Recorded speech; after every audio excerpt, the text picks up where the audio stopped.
Jemaat terkasih, terkait dengan rencana dan persiapan ibadah onsite, ada beberapa hal yang perlu kami sampaikan untuk menjadi perhatian kita bersama.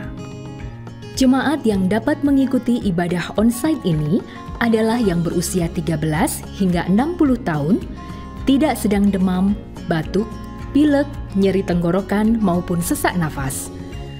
Ibadah akan dilakukan dengan dua cara, yaitu online streaming dan onsite. Ibadah onsite dilakukan tanpa menggunakan pendingin udara. Jemaat yang memenuhi ketentuan tersebut dapat mendaftarkan diri secara online melalui link yang disediakan paling lambat hari Rabu pukul 18.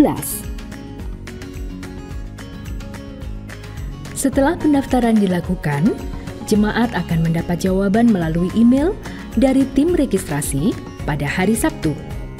Jemaat yang memenuhi persyaratan selanjutnya akan mendapat undangan untuk mengikuti ibadah onsite. Undangan tersebut tidak dapat ditukar atau diwakilkan kepada orang lain. Dalam kasus di mana jemaat yang menerima undangan tiba-tiba mengalami sakit, maka dihimbau melaksanakan ibadah secara online. Demi kenyamanan bersama, mari kita patuhi protokol kesehatan berikut ini. Mengenakan masker, membawa hand sanitizer, mencuci tangan, melakukan cek suhu tubuh, dan menjaga jarak antar jemaat. Jemaat yang diundang untuk mengikuti ibadah onsite dimohon untuk hadir 30 menit sebelum ibadah dimulai dan menunjukkan undangan sebelum memarkir kendaraan atau memasuki halaman gereja.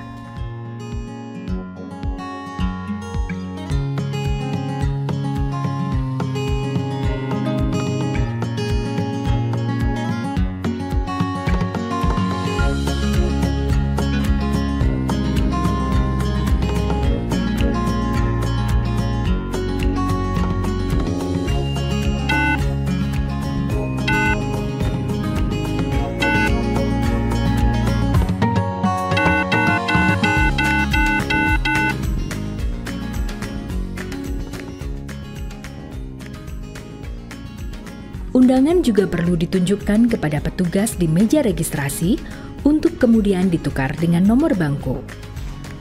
Mengingat ibadah dilakukan dalam waktu yang singkat, jemaat dihimbau untuk dapat ke kamar kecil terlebih dahulu sebelum ibadah dimulai. Selama ibadah, jemaat harus mengenakan masker dan tidak keluar masuk ruang ibadah. Persembahan dapat dilakukan dengan dua cara, yakni secara elektronik maupun secara manual. Persembahan elektronik dapat dilakukan dengan cara transfer ke rekening persembahan atau scan QR code yang ada di bangku jemaat. Persembahan manual dapat dilakukan dengan menyiapkan amplop persembahan terlebih dahulu, kemudian dimasukkan di kotak persembahan yang ada di depan pintu masuk gereja. Saat ibadah berakhir, jemaat dapat keluar ruangan secara bergantian dan langsung menuju kendaraan masing-masing. Untuk menghindari terjadinya kerumunan dan meminimalkan risiko penyebaran virus, jemaat dihimbau langsung pulang ke tujuan masing-masing. Pintu keluar yang dipergunakan adalah arah Jalan Bromo dan arah Jalan Kawi. Demikian informasi terkait ibadah onsite ini kami sampaikan. Terima kasih atas perhatian dan dukungan jemaat. Tuhan Yesus memberkati.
Kita bertemu lagi dalam acara GKI Bromo bernyanyi.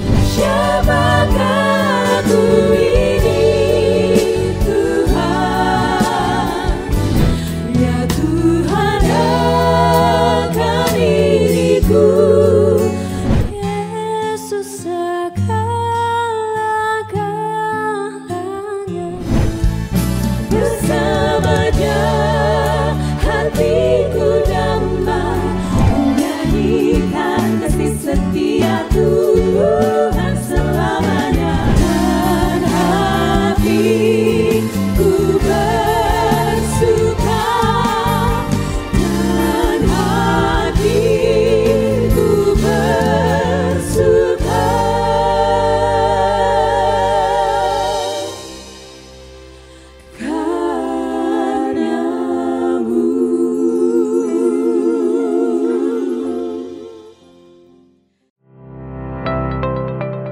Dengan penuh syukur kepada Tuhan, GKI Bromo memperkenalkan Toko Sahabat Bromo, sebuah unit usaha milik GKI Bromo yang bertujuan untuk memenuhi kebutuhan jemaat dengan semangat pengelolaan toko secara gotong royong dari jemaat dan untuk jemaat serta masyarakat. Toko Sahabat Bromo terletak di Jalan Bromo 3 Malang dan menyediakan barang-barang kebutuhan pokok sehari-hari seperti beras, gula, telur, mie, kopi, teh, kecap, sabun, dan lain-lain. Kami juga menyediakan berbagai macam frozen food.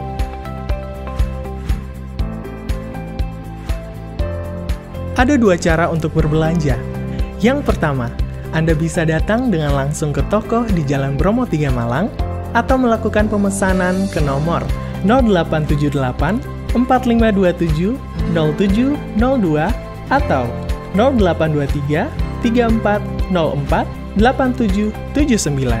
Kami juga menyediakan jasa antar. Toko Sahabat Bromo buka setiap hari mulai pukul 7 sampai dengan 15. Dengan memesan dan membeli kebutuhan di Toko Sahabat Bromo, Bapak, Ibu, Saudara telah secara nyata memberikan dukungan bagi setiap jemaat dalam memperlancar usahanya. Kami juga memberikan kesempatan untuk Bapak, Ibu menitipkan produknya.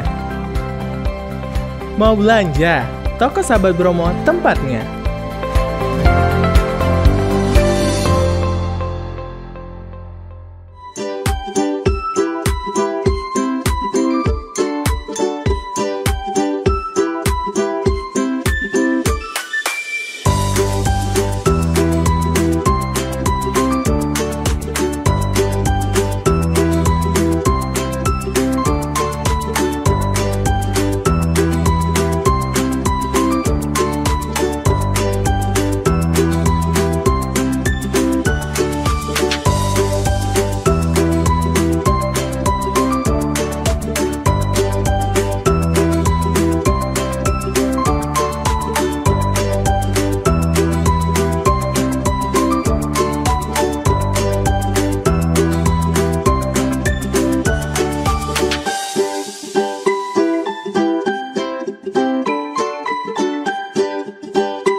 Shalom jemaat terkasih, sebelum kita memasuki ibadah, marilah kita cermati panduan ibadah online berikut ini. Pilihlah tempat atau ruang nyaman yang tenang dan terhindar dari hal-hal yang dapat mendistraksi keikutsertaan beribadah. Siapkan hati dalam doa sebelum mengikuti ibadah, sambil tenangkan pikiran agar terfokus pada jalannya ibadah. Sedapat mungkin, gunakan gadget atau media online yang hanya untuk mengakses link ibadah yang sedang berlangsung tanpa adanya distraksi dari hal-hal lain seperti panggilan telepon, notifikasi-notifikasi dari messenger, atau media sosial, atau panggilan telepon rumah dan sejenisnya. Mengikuti ibadah dengan mengakses tepat waktu, karena setiap bagian liturgi dari ibadah itu penting dan merupakan kesatuan ibadah yang utuh. Selama ibadah berlangsung, jagalah ketenangan dan ketertiban. Ikut sertalah dalam setiap mata liturgi yang ada sesuai petunjuk yang ditayangkan dalam ibadah online tersebut. Ajaklah keluarga dan rekan lain untuk bersama mengikuti ibadah online dan bimbinglah anak-anak untuk mengikuti ibadah dengan tenang. Selamat mempersiapkan diri, selamat memasuki ibadah.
Shalom. Umat Tuhan diundang untuk bangkit berdiri. Umat yang dikasihi Tuhan, syukur bagi setiap kita ketika Tuhan dalam kasih-Nya mengundang kita untuk masuk dalam persekutuannya. Marilah kita memuji dan mengagungkan Dia Sang Raja yang Maha Mulia.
Ibadah kita berlangsung di dalam nama Allah Bapa, Putra, dan Roh Kudus. Kiranya anugerah dan sejahtera Allah tercurah atas saudara.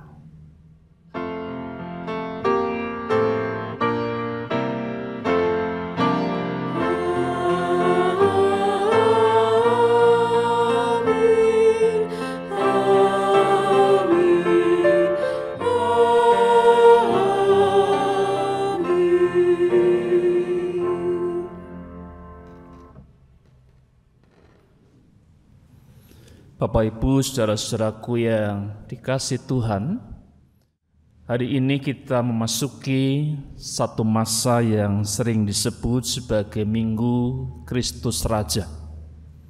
Sebagai minggu penutup di minggu sebelumnya, dan esok kita akan bersama-sama menyambut masa raya gerejawi yang kita awali dengan masa Adventus.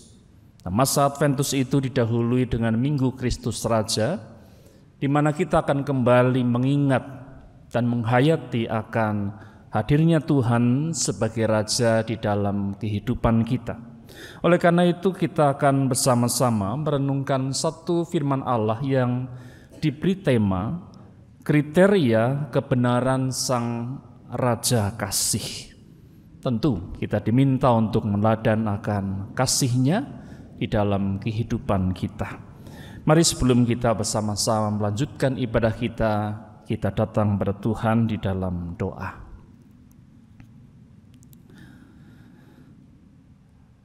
Ketika kami mengingat hadir-Mu sebagai seorang Raja,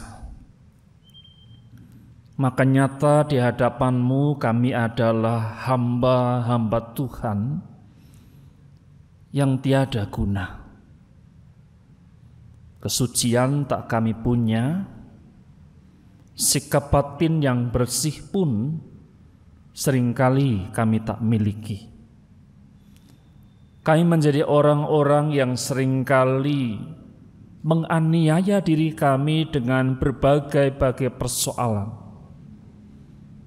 yang seringkali tak melihat bahwa Kristuslah Raja atas seluruh kehidupan kami. Kami menjadi orang-orang yang seolah-olah mampu menguasai, mengendalikan seluruh hidup kami, yang menjadikan kami luput dari apa yang Tuhan inginkan. Kami semua adalah orang-orang yang berdosa di hadapan-Mu ya Bapa. Karena itu Tuhan, kami mohon belas kasih dan pengampunan-Mu saja.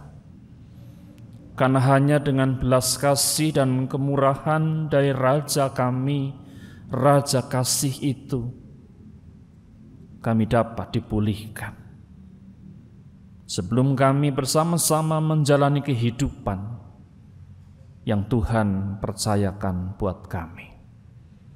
Dengar sesal dan malu kami, yang kami pinta di dalam seluruh kebenaran dan keagungan Sang Raja kami, Yesus Kristus. Amin.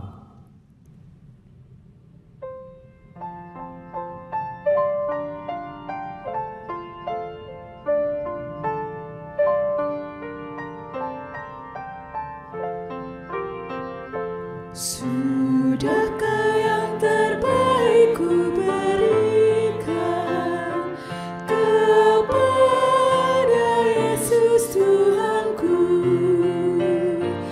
Besar pengorbanannya di Kalvari, diharapnya terbaik dariku. Berapa yang terhilang telah ku cari, dan ku lepaskan yang terbelenggu. Sudahkah yang terbaik ku berikan kepada Yesus Tuhanku? Telah ku perhatikan kasih sama, atau ku biarkan tegar? Ku patut menghantarnya pada Kristus, dan kasih Tuhan harus ku sebar. Berapa yang terhilang telah ku cari, dan ku lepaskan yang terbelenggu. Sudahkah yang terbaik ku berikan kepada Yesus Tuhanku?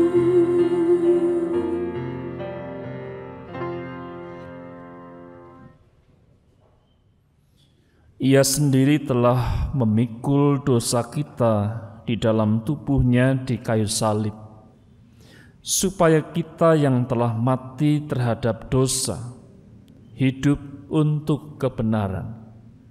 Oleh bilur-bilurnya kamu telah sembuh. Sebab dahulu kamu sesat seperti domba, tetapi sekarang kamu telah kembali kepada gembala dan pemelihara jiwamu. Demikianlah anugerah Tuhan. Syukur kepada Allah.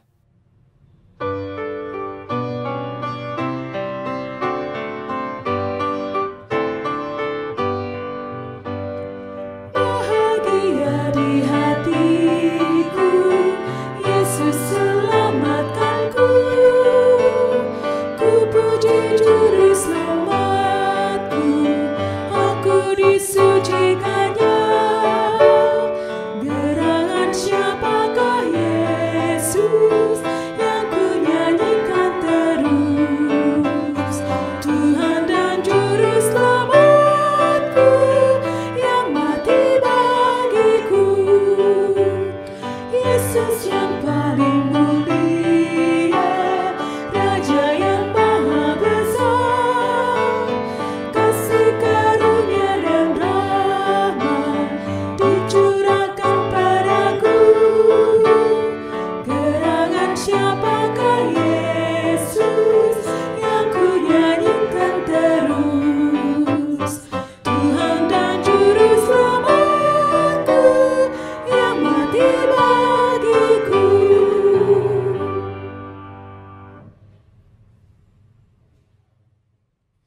Bapak Ibu Saudara, mari kita menghadap Tuhan sebelum kita bersama-sama mendengar sabda pemberitaannya.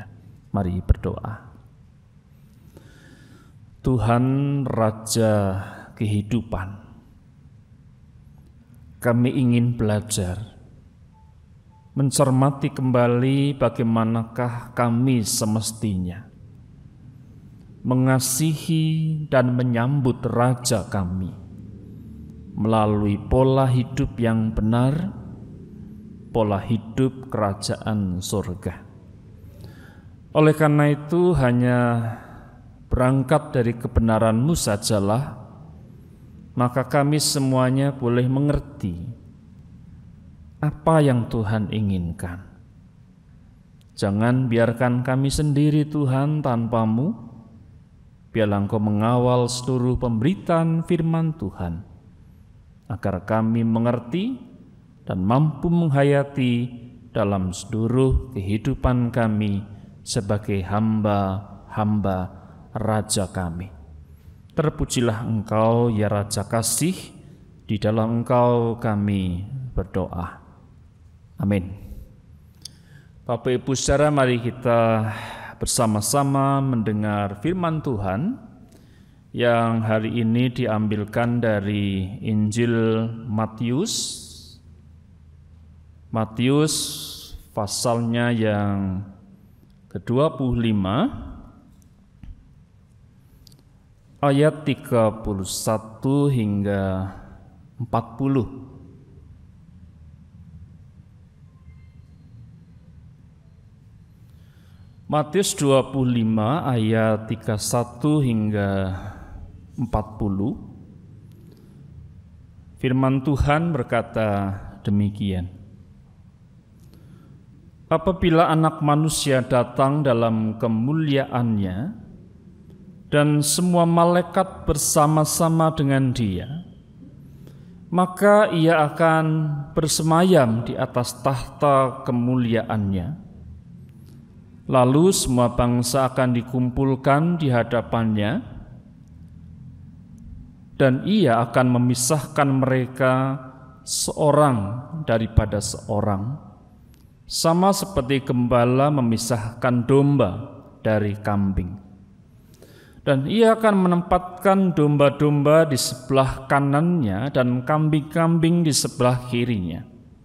Dan Raja itu akan berkata kepada mereka yang di sebelah kanannya, "Mari hai kamu yang diberkati oleh Bapa-Ku, terimalah kerajaan yang telah disediakan bagimu sejak dunia dijadikan. Sebab ketika aku lapar, kamu memberi aku makan. Ketika aku haus, kamu memberi aku minum. Ketika aku seorang asing, kamu memberi aku tumpangan. Ketika aku telanjang, kamu memberi aku pakaian. Ketika aku sakit, kamu melawat aku. Ketika aku di dalam penjara, kamu mengunjungi aku. Kata orang-orang benar itu, maka orang-orang benar itu akan menjawab dia katanya, Tuhan, bila manakah kami melihat engkau lapar dan kami memberi engkau makan, atau haus dan kami memberi engkau minum? Bila manakah kami melihat engkau sebagai orang asing dan kami memberi engkau tumpangan atau telanjang dan kami memberi engkau pakaian? Bila manakah kami melihat engkau sakit atau dalam penjara dan kami mengunjungi engkau? Dan raja itu akan menjawab mereka, aku berkata kepadamu, sesungguhnya segala sesuatu yang kamu lakukan untuk salah seorang dari saudaraku yang paling hina ini, kamu telah melakukannya untuk aku. Sampai demikian saudaraku firman Tuhan. Berbahagialah saudara yang membaca, merenungkan dan menghidupinya. Haleluya.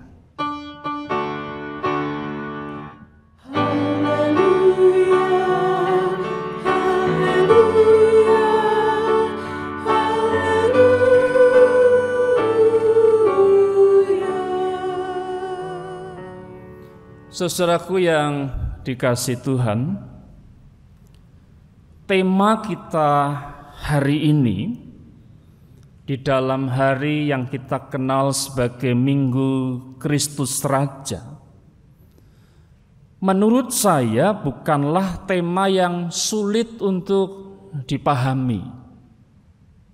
Coba Bapak Ibu perhatikan temanya. Kriteria kebenaran Sang Raja Kasih. Mengapa saya katakan tidak sulit? Karena kalau kita cermati tema ini Bapak Ibu, maka sesungguhnya tema ini diberi titik tekan pada kata kriteria. Ini yang saya bilang tidak sulit. Karena bukankah hidup kita sehari-hari, untuk apapun juga yang kita lakoni, kita selalu beracuan pada kriteria-kriteria yang tanpa kita sadari itu sudah menjadi standar hidup kita. Misalnya saja begini yang sederhana, pecel. Ya, pecel Bapak Ibu isinya apa saja? Kobis ya, siapa lagi? Kacang panjang, siapa lagi? Yes. Bumbu kacang, apa lagi? Ya, ada kemangi, potongan timun dan lain sebagainya. Itu kriterianya pecel. Saya suka, suka. Tapi berhubung saya itu punya komorbid, ini ya, asam urat. Maka ada satu elemen yang tidak boleh saya makan, apa? Bumbu kacang. Lah kok orang-orang pada enak ngomong, ya sudah Pak Im, enggak usah pakai bumbu kacang. Loh saudara, itu apa namanya kalau begitu? Lalapan toh, ya kan? Nggak bisa disebut sebagai pecel. Karena kriterianya itu tidak memenuhi syarat. Kalau diganti dengan daging babi gimana? Bisa? Oh ya bisa saja, tapi apakah masih bisa disebut pecel? Tidak. Karena kriterianya sudah berubah. Untuk urusan makan saja kita ini pakai kriteria sudah, ya, sehingga kita bisa mengatakan ini pecel, itu gado-gado, itu soto, itu karena ada elemen, ada ornamen sesuai dengan kriterianya. Kalau tidak, nah maka itu tentu adalah perkara yang terus kita pertanyakan. Untuk makanan saja kita punya kriteria. Apalagi untuk banyak hal di dalam hidup ini pun kita punya kriteria, misalnya pekerjaan. Tentu kita semua punya kriteria pekerjaan yang baik itu kayak apa sih? Pekerjaan yang menjanjikan itu kayak apa sih? Pekerjaan yang betul-betul bisa mengangkat harkat dan martabat seperti apa sih? Itu tentu ada kriteria-kriterianya. Pasangan hidup ada kriteria enggak Bapak Ibu? Waktu dulu saudara mencari kekasih ada kriteria enggak Pak? Ibu? Kita kan enggak mungkin sing penting lanang, kan enggak mungkin tuh. Ya tuh, karena laki itu belum tentu selamanya manusia, gitu kan? Betul ya? Kita pasti punya kriteria yang menyebabkan kita kemudian mantap melangkah dengan orang yang memenuhi kriteria yang kita sudah tetapkan. Semua itu serba kriteria. Kita dikelilingi oleh kriteria. Oleh karena itu saya katakan sekali lagi, tema ini hari ini sesungguhnya tidak sulit untuk kita cerna. Karena sesungguhnya hal itu adalah pergumulan kita sehari-hari. Dalam bacaan kita, Tuhan Yesus memberikan kepada kita sedikit bocoran Bapak Ibu. Bocoran tentang apa sih kriteria seorang yang berkenan di hati Bapa Surgawi. Dalam penggambaran gembala yang memisahkan antara domba dan kambing, Yesus tidak mengatakan bahwa yang namanya domba adalah orang-orang yang kriterianya adalah umat Israel, keturunan Abraham. Atau mungkin kita sekarang dengan gagah mengatakan yang domba adalah orang-orang Kristen. Lebih spesifik lagi orang-orang GKI Bromo. Bukan. Tuhan Yesus juga tidak mengatakan yang di sebelah kiri atau si kambing itu adalah orang-orang kafir. Orang yang tidak mengenal Kristus, tidak percaya Kristus. Tidak ada klausul seperti itu Bapak Ibu. Artinya apa? Yang pertama, mari kita hentikan satu pemahaman yang sempit tentang keselamatan. Bahwa setiap orang percaya Kristus itu beroleh hidup yang kekal. Amin. Amin. Setiap orang yang percaya pada Kristus beroleh hidup yang kekal. Amin. Pegang itu sungguh-sungguh. Itu dogma, itu pondasi iman kita. Sekalipun mungkin banyak orang di luar kita yang mungkin melecehkan dogma semacam ini, tidak apa-apa, monggo silahkan, karena mereka belum mengenal dan memahami makna yang mendalam itu. Namun bagi setiap kita yang percaya, mari jangan persempit pemahaman kita dengan hal-hal yang sifatnya subjektif. Justru ketika kita percaya, berpegang teguh pada hal-hal semacam ini, ada satu perkara yang mesti kita kembangkan dalam hidup. Bahwa percaya itu bukan sekedar gara-gara kamu orang Kristen. Bukan semata-mata kita adalah pemeluk agama Kristen. Saudaraku, agama itu saya seringkali ilustrasikan dengan pakaian. Kalau agama itu diistilahkan atau didekatkan dengan bahasa Jawa, itu mirip dengan kata agem. Ya, agama, agem. Ada yang tahu artinya agem?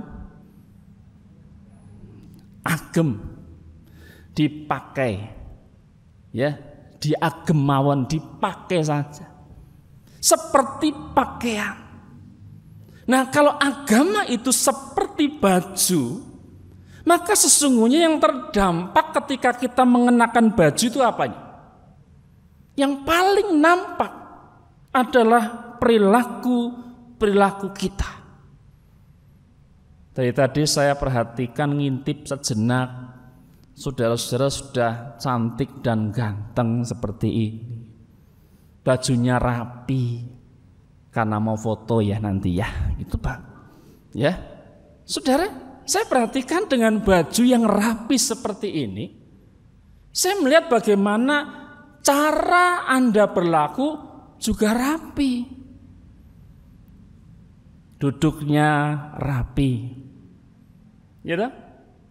Cara Anda bicara rapi. Karena apa? Ya karena saudara pakai baju yang rapi, resmi. Anda kondangan bajunya beda lagi. Apa penampilan saudara? Anggun, sopan, kan begitu tuh. Tapi coba nanti kalau Anda pulang ke rumah, ganti baju Anda, yang pria dengan kaos, yang wanita ganti daster, masihkah serapi ini? Oh, hari ini Bapak Ibu kaki dengan kaki masih rapat. Kalau di rumah kaki satu di ruang tamu, satu di dapur. Kan begitu. Sudah tidak karuan gitu. Loh kenapa bisa begitu? Karena baju yang kita kenakan. Artinya kalau agama itu disebut sebagai baju, maka yang harus segera dilahirkan adalah perilaku kita itu. Itulah kriteria agama. Agama itu bukan sekedar mau ditunjukkan dengan ritus-ritusnya, dengan pola ibadahnya, bukan itu melulu. Tapi menjelaskan bagaimana perilaku yang kita hasilkan ketika kita agem agama itu. Ketika kita mengenakan iman kita itu. Kalau kita mengenakan, mengagem nama Tuhan yang penuh kasih, rela berkorban, maka tentu harus berimbang dong dengan perilaku yang kita hasilkan, sekalipun itu tak pernah jadi sempurna. Itulah yang sebetulnya Tuhan Yesus ingin ukurkan dan jadikan kriteria. Yesus tak serta-merta melihat konsep agamawi. Saudara pergi ke gereja itu membuat hatinya itu berbunga-bunga dan senang. Namun ia senang ketika agamamu, imanmu itu terbahasakan dan lahir dalam perilaku. Perilaku-perilaku yang didorong oleh cinta Sang Raja Kasih. Perilaku-perilaku sederhana tapi membahana sampai ke pintu sorga. Itu bahasa puitisnya Bapak Ibu. Sederhana, tapi itulah perilaku orang beriman. Sebab ketika aku lapar, kamu memberi aku makan. Ketika aku haus, kamu memberi aku minum, dan seterusnya. Ini perbuatan yang sepele. Lapar ya makan, haus diberi minum, selesai. Satu perilaku yang nampaknya tidak sepopuler dengan mereka-mereka yang mungkin mampu memberikan banyak berjuta-juta kepada orang-orang miskin, tapi bagi Tuhan itu besar artinya.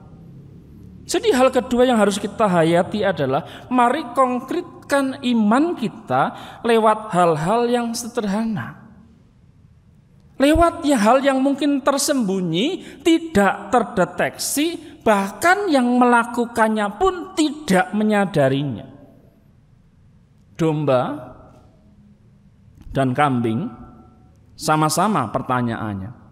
Bila manakah kami melihat engkau lapar dan kami memberi engkau makan? Bertanya mereka itu. Bertanya itu. Ketidaktahuan mereka ini sesungguhnya apa? Menunjukkan iman mereka yang telah menyatu dengan kebiasaan-kebiasaan hidup. Segala sesuatu Bapak Ibu, kalau sudah jadi kebiasaan, itu akan berjalan dengan sendirinya. Saudara pakai masker ini kira-kira sukacita enggak sih? Hah? Sukacita enggak? Ya eman-eman kosmetik ya. Ngapain juga cantik-cantik toh nanti ditutupi. Sesek ya Bapak Ibu ya. Enggak nyaman ya pakai itu ya. Kenapa bisa begitu? Karena saudara belum terbiasa. Tapi mungkin para dokter yang sudah berbulan-bulan mengenakan itu sudah terbiasa, malah sebaliknya kalau enggak pakai itu rasanya tidak safe, enggak aman. Saya percaya hari ini kita mungkin merasa gerah dengan masker itu ya. Tetapi nanti kalau ini berjalan terus setahun ke depan, ternyata 2 tahun lagi pakai, lama-lama saya percaya masker akan menjadi sebuah kebiasaan. Mereka yang mengatakan bila manakah kami melihat engkau lapar, terbiasa memberi, terbiasa peduli, sehingga mereka tanpa disadari ternyata telah berbuat yang terbaik untuk Tuhan. Iman itu begitu Bapak Ibu. Iman kita itu tidak pernah hanya cukup hanya dipelajari. Tapi iman yang benar adalah ketika kita mau membiasakan dalam hidup sehari-hari. Itulah kriteria yang telah Tuhan tetapkan bagi setiap orang yang mau mengaku percaya. Iman itu bukan semata hafalan tapi penghayatan. Menghayati sungguh apa arti percaya. Oleh karena itu sebetulnya nasihat paling sederhana dari firman Tuhan hari ini adalah mari mulai membiasakan percaya kita. Percaya itu terdiri dari 3 suku kata, per, ca, dan ya. Per yang pertama apa? Samakan perasaanmu dengan Tuhan. Untuk bisa menghayati hidup, menghayati iman, samakan perasaan kita dengan Tuhan. Apa perasaan Kristus ketika melihat mereka yang menderita? Samakan. Kemudian yang kedua, samakan cara pikirmu. Samakan cara pandangmu. Seperti cara Kristus berpikir dan seperti cara pandang Kristus melihat kehidupan ini. Dan yang terakhir, ya lakukan saja. Ya, lakukan saja semua itu. Jangan cuma teori tentang perasaan, teori tentang cara pikir, lakukan saja. Banyak orang Kristen seringkali hanya berhenti merasa, oh ya kasihan. Sering berhenti cuma memikirkan tentang bagaimana yang baik, tapi mereka lupa ya lakukan saja. Percaya bukanlah hafalan, tapi sebuah penghayatan. Untuk melakukan hal-hal yang sederhana, tapi itu luar biasa.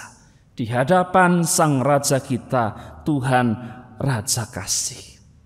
Oleh karena itu menjadi orang percaya butuh mata seperti Kristus yang melihat dengan luas, yang melihat dengan jeli mereka yang lapar, mereka yang haus, mereka yang kesepian, supaya mereka pun bisa melihat bahwa sekalipun dalam menderita dan aniaya, mereka tetap pribadi yang dicintai.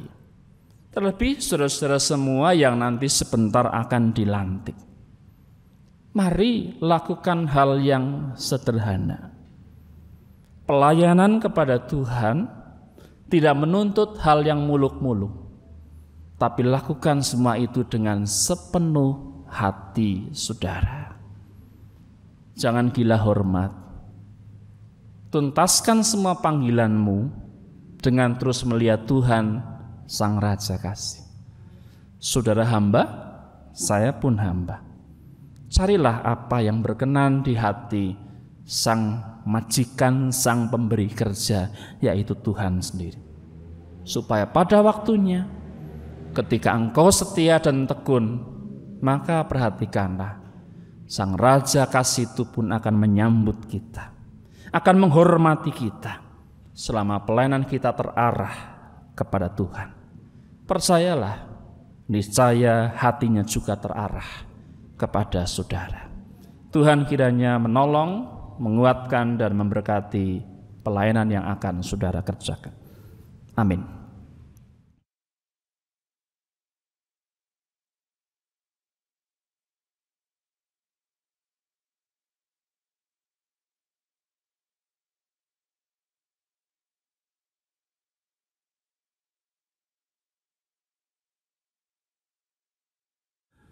Saudara-saudara, kita akan bersama-sama memasuki pelayanan pelantikan Badan Pelayanan Jemaat, dalam hal ini pengurus sektor. Saya akan bacakan pengantar untuk kita bersama-sama boleh mengerjakan tugas dan panggilan pelayanan ini dengan penuh kesungguhan dan tentu dengan sukacita. Sebagai gereja Yesus Kristus, kita dipanggil untuk berperan serta dalam mengerjakan misi Allah, yaitu membebaskan dunia dan manusia dari dosa, serta membawa pada kehidupan yang memiliki relasi yang benar dengan Bapa. Dalam rangka itu, gereja mengusahakan damai sejahtera yang berisikan keadilan, perdamaian, dan keutuhan seluruh ciptaan. Dengan terus-menerus melakukan pembangunan jemaat, yaitu pembangunan spiritual dalam pengertian yang seluas-luasnya. Pada hakikatnya Allah lah pelaku utama dalam pembangunan gereja. Namun Allah juga memilih dan memakai umatnya menjadi rekan sekerjanya dengan semua talenta yang Allah percayakan kepadanya. Dengan demikian, panggilan melayani adalah anugerah dan tanggung jawab. Sehubungan dengan itulah, beberapa saudara di antara kita pada hari ini akan dilantik sebagai pengurus sektor Jemaat GKI Bromo untuk masa pelayanan tahun 2020 sampai 2022. Mari kita naikkan doa syukur kita. Tuhan, kami bersyukur karena Engkau setia bekerja dalam hidup kami, memampukan kami menanggapi panggilan-Mu untuk ambil bagian dalam pekerjaan-Mu di dalam dunia ini. Kami bersyukur karena Engkau telah memanggil saudara-saudara kami ini ke dalam pelayanan di bidang-bidang khusus di jemaat ini. Teguhkanlah dan pimpinlah mereka dengan Roh Kudus dalam melaksanakan pelayanan mereka dengan kuasa-Mu. Jadikanlah mereka hamba-hamba Kristus yang baik dan setia, serta jadikanlah pelayanan mereka sebagai pelayanan yang berbuah bagi kemuliaan. Amin. Ya, saudara, saya akan bacakan, ada cukup banyak nama-nama pengurus sektor yang ada di tangan saya. Nanti setiap orang yang saya panggil sebut namanya, mohon berdiri di tempat, ya. Yang pertama, dari sektor bunga, Bapak Sabto Agus Priyanto. Ibu Ayu Nurmala. Saudara Fajar Hari Sansaka.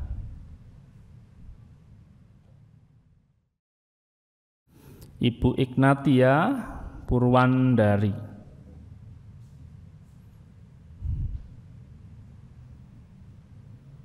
Baik, dari sektor PBI, Bapak Sasongko Adi, Bapak Teguh Kristanto, Ibu Tulus Permatasari, Ibu Winta Yuni Hastuti, Ibu Erna Hastining Warpindyah, Bapak Sugeng Budi Utomo, Bapak Tommy Biliora, Ibu Ni Nyoman Puspawati, Bapak Gatot Satrio, Ibu Erni Sulastri, Ibu Eva Debi Kristina, Ibu Lilik Suprapti Marmono, Ibu Erni Susilowati, Bapak Hari Sutanto. Sekarang sektor Sawah Jajar. Bapak Riki Menardi Toweh. Ibu Lili Ignatia Kawilarang. Ibu Sarah Warsiem. Bapak Albert Benediktus Ramande. Ibu Rosiana Yeni Rida Pakpahan.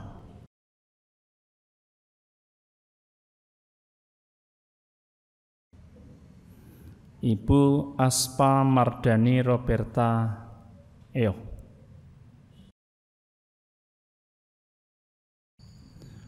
Dari sektor Dieng, Ibu Elizabeth Hadi Tanoyo.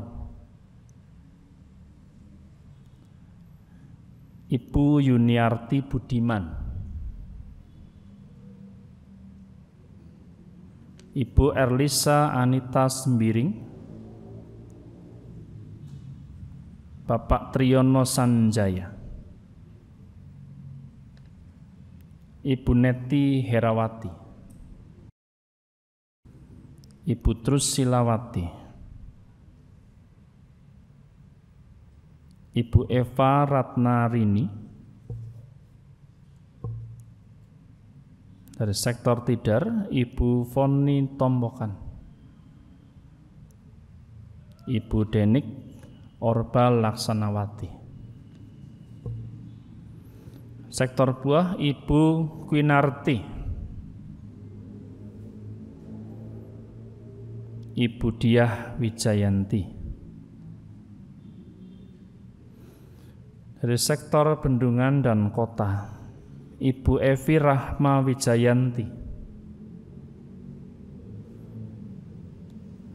Bapak Lukas Renggi Manilinggu.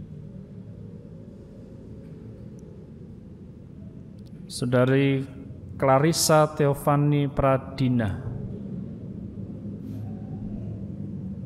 Ibu Sri Cahyana Eliani. Ibu Magda Melisa Santoso.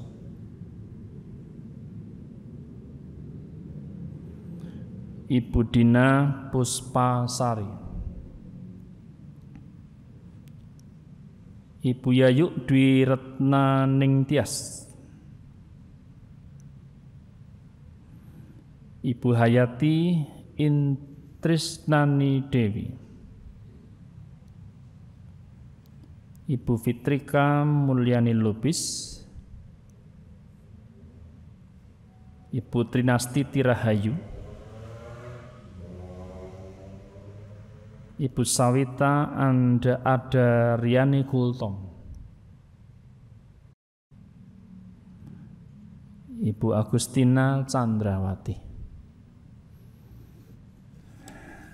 Baik, sekarang kembali saya minta saudara untuk berdiri. Saya akan ajukan 3 pertanyaan. Nanti silahkan Bapak Ibu menjawab bersama-sama. Yang pertama, percayakah saudara-saudara bahwa sesungguhnya Allah sendiri melalui jemaatnya di sini yang telah memanggil saudara-saudara ke dalam pelayanan sektor? Yang kedua, yakinkah saudara bahwa Allah yang telah memanggil saudara-saudara ke dalam pelayanan akan tetap memimpin, menolong, dan memampukan saudara-saudara dalam melaksanakan pelayanan saudara-saudara? Karena itu berjanjikah saudara-saudara untuk melakukan pelayanan saudara dengan segenap kemampuan, kesetiaan, dan sukacita?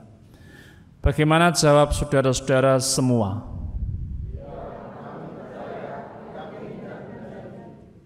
Kini terimalah berkat Tuhan atas pelantikan saudara. Kiranya Allah sumber damai sejahtera yang telah memanggil saudara-saudara ke dalam pelayanan sektoral, kiranya menguduskan dan memelihara roh, jiwa, dan tubuh saudara, hingga tak bercacat pada kedatangan Yesus Kristus Tuhan kita. Ia yang memanggil saudara adalah setia, ia juga akan menggenapinya. Amin.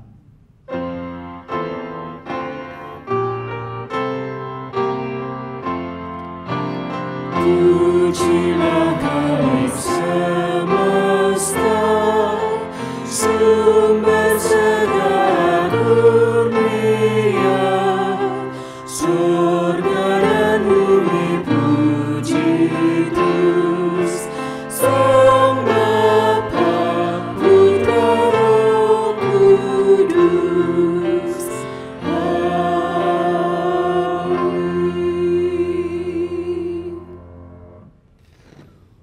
Saudara-saudara, pelayan-pelayan Tuhan yang baru, silahkan boleh berbalik ke arah jemaat. Inilah jemaat Tuhan yang menantikan pelayanan saudara-saudara. Karena itu berdirilah teguh, jangan goyah, dan giatlah selalu dalam pekerjaan Tuhan. Sebab kamu tahu bahwa dalam persekutuan dengan Tuhan, jerih payahmu tidak sia-sia. Kini ucapkan janji saudara sesuai yang ada di formulir kita. Mengucapkan bersama-sama 2, 3. Kami akan menggunakan seluruh talenta dan kemampuan yang Allah telah karuniakan kepada kami untuk melakukan pelayanan yang dipercayakan kepada kami ini dengan rendah hati, lemah lembut dan sabar, serta menunjukkan kasih dalam saling membantu. Saudara-saudara, inilah pelayan-pelayan Tuhan yang baru. Sambutlah, dukunglah, dan bekerjalah bersama dengan mereka dalam membangun jemaat Tuhan.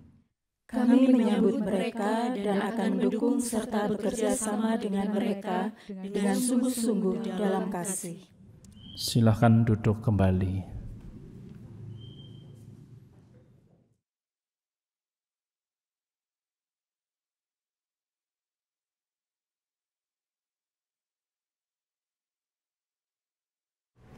Umat Tuhan diundang untuk bangkit berdiri.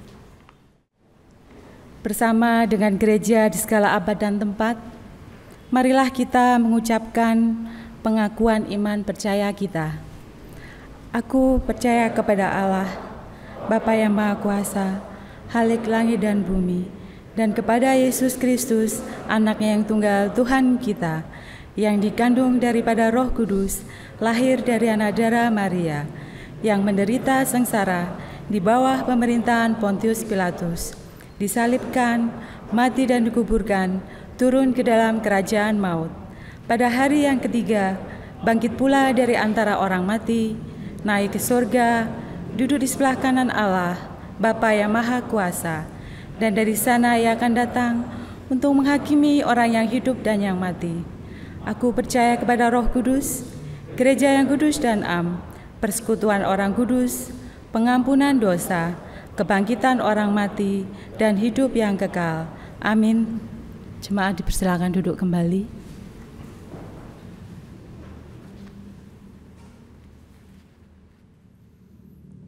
Saudara, kita akan bersama-sama menaikkan doa syafaat, dan kita juga akan mendukung keluarga Pendeta Emeritus Purboyo.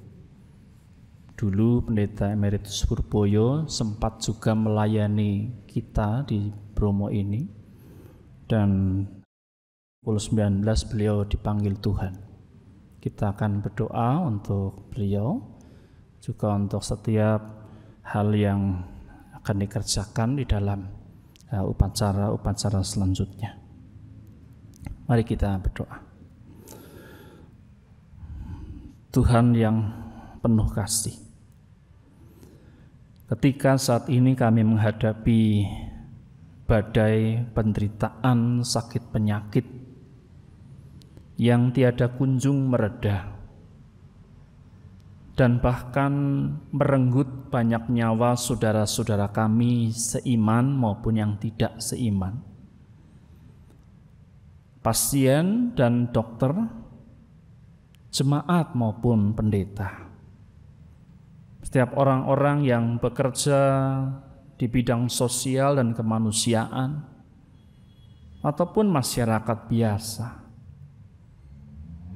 Kami terutama hari ini ingin bersama-sama berdoa untuk keluarga besar almarhum Bapak Pendeta Purboyo yang hari ini Tuhan telah panggil setelah berjuang mengatasi sakit ini.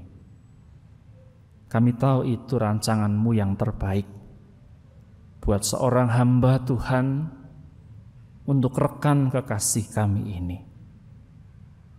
Tuhan, kami tetap percayakan keluarga yang hari ini kehilangan beliau. Biarlah kasih dan anugerah Tuhan yang terus memelihara kehidupan baik keluarga besar dari Pendeta Purboyo ataupun keluarga besar Gereja Kristen Indonesia yang telah kehilangan seorang pejuang iman hamba Tuhan yang boleh melayani jemaat Tuhan termasuk kami beberapa tahun-tahun yang lewat. Tuhan, tolonglah, biarlah dengan berbekal kekuatan yang dari Tuhan, kami semuanya boleh terus mendukung keluarganya di dalam doa dan perhatian. Kami tetap berdoa untuk pemerintah yang terus berjuang dalam rangka menyelesaikan masalah-masalah ini. Bapak Jokowi yang terus bekerja tanpa lelah bersama setiap aparatnya. Biarlah hanya dengan jangkauan Tuhan saja beliau boleh tekun berkarya. Supaya pada akhirnya bangsa kami boleh betul-betul keluar dari belenggu penyakit, belenggu masalah yang hari ini mungkin menjadikan kami sebagai bangsa harus berjuang dan harus begitu banyak mengalami banyak derita. Kami percaya di dalam Engkau sajalah semua penderitaan-penderitaan itu boleh Kau akhiri, dan kami bangsa ini boleh keluar sebagai pemenang untuk melanjutkan kehidupan yang Engkau sudah percayakan atas kami. Kami percaya masyarakat boleh bahu-membahu mengikuti protokol-protokol kesehatan yang ada, supaya kami cepat boleh melalui setiap problem kesehatan ini dengan bergantung harap kepada Tuhan. Akhirnya ketika kami akan mengakhiri ibadah ini, kami percaya tangan pekerjaan Tuhan ada buat kami, menolong kami, juga setiap teman-teman yang boleh dilantik pada hari ini. Biarlah kepercayaan yang Tuhan beri menjadikan kami tetap setia dan terus berharap kepada Tuhan saja. Kami mempercayakan hidup kami seutuhnya di dalam Kristus yang mengajar kami doa Bapa kami. Bapa kami yang di surga, dikuduskanlah namamu, datanglah kerajaan-Mu, jadilah kehendak-Mu di bumi seperti di surga. Berikanlah kami pada hari ini makanan kami yang secukupnya, dan ampunilah kami akan kesalahan kami, seperti kami juga mengampuni orang yang bersalah kepada kami. Dan janganlah membawa kami ke dalam pencobaan, tetapi lepaskanlah kami daripada yang jahat. Karena Engkaulah yang mempunyai kerajaan dan kuasa dan kemuliaan sampai selama-lamanya. Amin.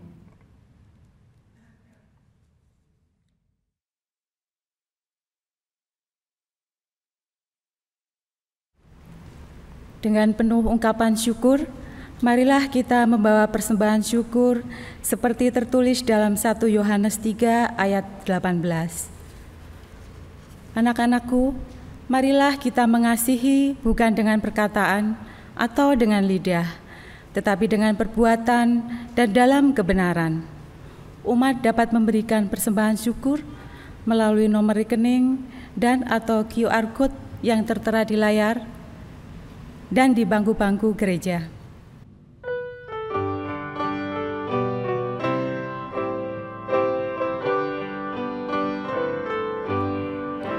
Syukur atas bunga mawar harum indah tak terbit. Syukur atas awan hitam dan mentari berseri. Syukur atas suka duka yang kau beri tiap saat, dan firman berita agar kami tak sesat. Syukur atas keluarga penuh kasih yang mesra. Syukur atas perhimpunan yang memberi sejahtera. Syukur atas kekuatan kala duka dan kesal. Syukur atas pengharapan kini dan selamanya. Umat Tuhan dimohon untuk bangkit berdiri.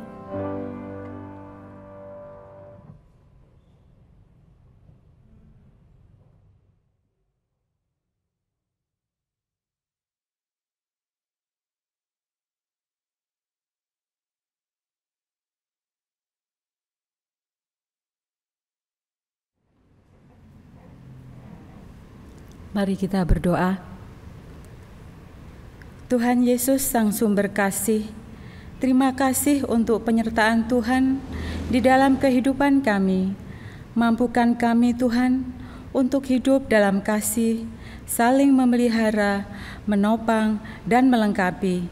Terimalah dan berkatilah persembahan ini sebagai ungkapan syukur kami kepadamu.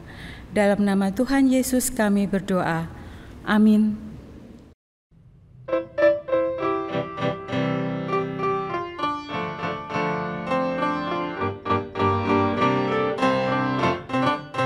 Tuhan mengutus kita ke dalam dunia, bawa pelita kepada yang lelah. Meski dihina serta dilanda duka, harus melayani dengan sepenuh. Dengan senang, marilah kita melayani umatnya. Dengan senang, berarti kita memuliakan namanya. Tuhan mengutus kita ke dalam dunia, bagi yang sakit dan tubuhnya lemah. Meski dihina serta dilanda duka, harus melayani dengan sepenuh. Dengan senang, marilah kita melayani umatnya. Dengan senang, berarti kita memuliakan namanya. Tuhan mengutus kita ke dalam dunia, untuk yang miskin dan lapar berkeluh. Meski dihina serta dilanda duka, harus melayani dengan sepenuh. Dengan senang, marilah kita melayani umatnya. Dengan senang, berarti kita memuliakan namanya. Saudara, terimalah berkat Tuhan atas saudara. Tuhan memberkati engkau dan melindungi engkau. Tuhan menyinari engkau dengan wajah-Nya dan memberi engkau kasih karunia. Tuhan menghadapkan wajah-Nya kepadamu dan memberi engkau damai sejahtera. Amin.